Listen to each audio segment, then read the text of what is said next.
is managing director at Global Strat, which is a security and political risk firm for governments and companies.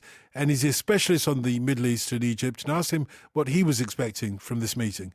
I think a couple of things. I think there will be a show of support to Saudi Arabia from all the countries. It will be tamed down a little bit by Oman's position, which is much closer to the Iranians historically, and also because of the fact that they had brokered the deal between the West and Iran on the nuclear file. Oman was critical for that. So I suspect that Oman will tame down the end declaration.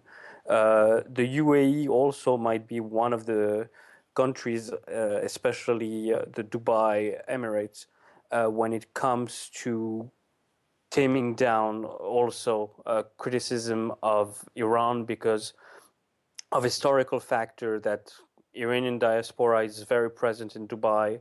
Trade between Iran and Dubai has been very good for the past few years, and they expect it to grow dramatically now that probably the sanctions are going to be lifted. So I think it will be a strong statement of support for Saudi, but behind closed doors, that might be another story, if you will. That's the intrigue. That's the real story, isn't it? Even though we talk of strong support for Saudi Arabia from the Arab League, it doesn't amount to condemnation of Iran necessarily, does it?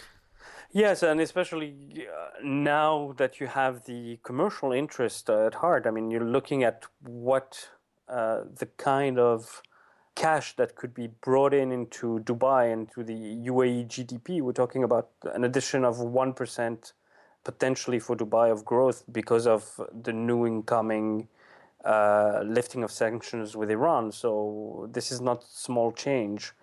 So, and that's one of the reasons that there will be around the world, as you've seen also in the West, less of a criticism of Iran because of that gold rush and that bonanza of new contracts to come in 2016. Of course, there are a lot of key discussions that have been thrown into doubt by this fallout between Iran and Saudi Arabia, not least the nuclear negotiations with the West, as you've already mentioned, and the Syria conflict as well. Is there a will to find a way forward so that those discussions can resume? Honestly, I think that anyone that thought that there could have been a deal between the Saudis and the Iranians regarding the Syrian file, for instance, were close to being delusional, because those countries, even before this crisis in '79, have hated each other, and the diplomatic relations, when they existed, have been very tense. And I don't think it's going to change anything, the fact that they have this crisis and that it will affect, if you will, the outcome of any Syrian negotiations. The main point would be Assad's departure. That is really crucial. If tomorrow the Iranians give up on Assad and say, look, we want free elections and Assad has no right to run, then I think there could be a deal with the Saudi. But before this prerequisite happens, nothing will come out of negotiations. What about beyond the Arab League? How much support does Iran have globally? I would say that if you're looking at the West, since the deal was signed in July on the nuclear file, Iran has taken a much stronger, if you will, view that the West is eating in their hands and they have the upper hand when it comes to relations going forward.